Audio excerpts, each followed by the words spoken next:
வணக்கம் நண்பர்களே. தொடர்ந்து என்னுடைய பிஜிடிஆர்பி வீடியோஸை பார்த்து நீங்கள் பிஜிடிஆர்பிக்கு இப்போ உங்களை தயார் செஞ்சுட்டு இருப்பீங்க அப்படின்னு நம்புகிறேன். சில பேர் பிஜிடிஆர்பியை தயார் செய்யணும்னு நினைப்பாங்க, சில பேரால் அது முடியாது. அதுக்கு பல காரணங்கள் இருக்கும். அவங்க தொடர்ந்து வேலை பளு, குடும்ப பிரச்சனை, இந்த மாதிரி பல காரணங்கள் இருக்கும். ஆனாலும் முக்கியமான ஒரு காரணம் இருக்குது. அந்த காரணம் என்னங்கிறது நமக்கே தெரியாது. அதாவது நம்ம ஏன் பிஜிடிஆர்பிக்கு படிக்க முடியல, பிஜிடிஆர்பி மட்டும் கிடையாது, மற்ற எக்ஸாம் எதுக்குமே நம்மளால் படிக்க முடியாததுக்கு என்ன காரணம் அப்படிங்கிறது நமக்கே தெரியாது.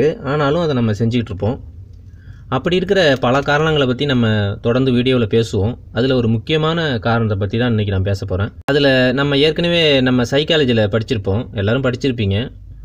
சிறந்த ஆளுமையை வெளிப்படுத்துவதற்கு திறமான நரம்பு மண்டலமும் சரியான நாளமில்லா சுரப்பிகளுடைய செயல்பாடும் முக்கியத்துவம் வாய்ந்ததுன்னு சொல்லியிருக்கோம்.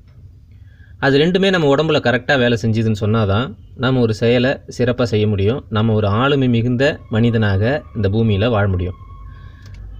நான் இப்போ என்ன சொல்ல வரேங்கிறது உங்களுக்கு நல்லாவே தெரியும். உங்களுடைய உடல்நிலை தான் ரொம்ப ரொம்ப முக்கியமானது. உடல்நிலை நல்லா உள்ளவங்களுக்கு, ஆரோக்கியமான உடல்நிலை உள்ளவங்களுக்கு, நான் சொன்ன அந்த திறமான நரம்பு மண்டலம், சரியான நாளமில்லா சுரப்பிகளுடைய செயல்பாடு உள்ளவங்களுக்கு எதையுமே ஈஸியாக செய்து முடிக்கக்கூடிய திறன் இருக்கும். அவங்களாம் பார்த்திங்கன்னா ஈஸியாக பாஸ் ஆகிட்டு போயிடுவாங்க. நீங்கள் ரொம்ப கஷ்டப்படுவீங்க.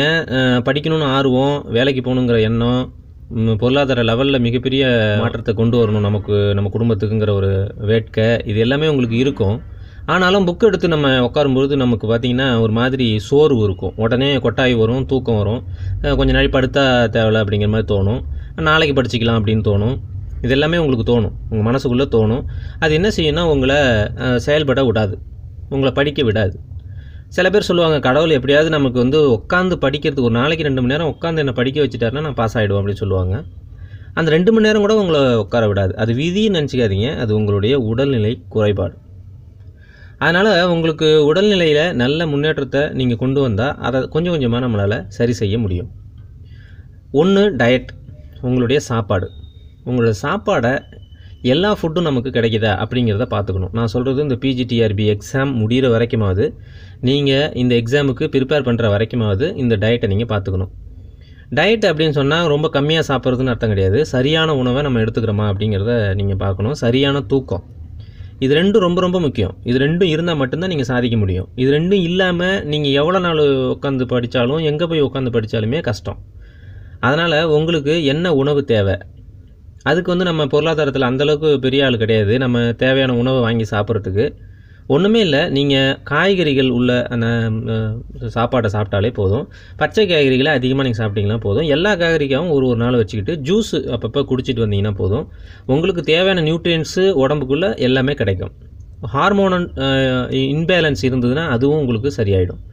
இப்போ ஏன் ஹார்மோனுக்கும் இதுக்கும் நரம்பு மண்டலத்துக்கும் என்ன பிரச்சனை இது அப்படின்னா, இப்போ நீங்கள் ஒரு மேடையில் பேச போகிறீங்க, ஒரு 3வது ஆளாக இருக்கீங்க. 2 ஆள் பேசிட்டாரு, 3வது ஆளாக நீங்கள் தான் பேசணும். இப்போ நீங்கள் 3வது ஆளாக பேசும்போது உங்களுக்கு என்ன தோணும் அப்படின்னா, 2 விஷயம் தோணும். 2 பேருக்கு 2 விதமான கேட்டகரியில் நான் மனிதர்களை பற்றி சொல்ல போகிறேன். 2 விதமாக தோணும் மனிதர்களுக்கு. என்னென்னா, ஒருத்தர் சொல்லுவார், இந்த 2 பேரை விட தாண்டி நான் பேசணும், இந்த 2 பேரை விட தாண்டி பேசணும், இந்த கூட்டம் எல்லாமே எனக்கு கை தட்டணும், இந்த கூட்டத்திலே அதிகமாக சூப்பராக பேசுனது நான் தான் அப்படின்னு சொல்லணும் அப்படின்னு ஒருத்தருக்கு தோணும். அப்படி தோணும்பொழுது அவருக்கு அது இன்னும் அதிகமான வேகத்தையும் இன்னும் அதிகமான உடல் ஆற்றலையும் கொடுத்து அவர் பார்த்திங்கன்னா சூப்பராகவே பேசிட்டு போயிடுவார். இன்னொருத்தருக்கு இவங்க 2 பேரை விட நல்லா நான் பேச முடியுமா, 3வதாக நம்மளை வேறு கூப்பிட போகிறாங்களே, நம்ம போய் பேச முடியுமா, நம்ம எதாவது தப்பு பண்ணிட்டோன்னா என்ன பண்ணுவோங்கிற ஒரு எண்ணம் தோணும் பொழுது அவருக்கு இருக்கிற ஆற்றலும் குறைஞ்சி போயிடும். அவர் போய் அங்கே சரியாக அவரால் செயல்பட முடியாது.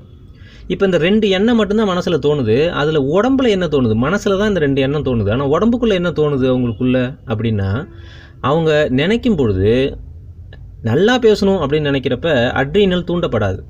அட்ரீனல் ஹார்மோன் தூண்டப்படாது. ஆனால் நல்லா பேச மாட்டோமோ அப்படின்னு நினைக்கும் போது உங்களுக்குள்ள ஒரு படபடப்பு, அட்ரீனல் சுரந்து அதிகமான ரத்தத்தில் அது வெளிப்பட்டு இதய துடிப்பை அதிகப்படுத்தி ரத்த ஓட்டம் மிக வேகமாக உடம்புல பாஞ்சு உங்களுக்கு படபடப்பையும் நீங்கள் என்ன சொல்ல வந்தீங்கிறதையும் மறந்து போயிடும். இந்த அட்ரீனல் உங்கள் உடம்புல சுரக்கணுமா சுரக்கக்கூடாதா அப்படிங்கிறத முடிவு பண்ணுறது நீங்கள் தான்.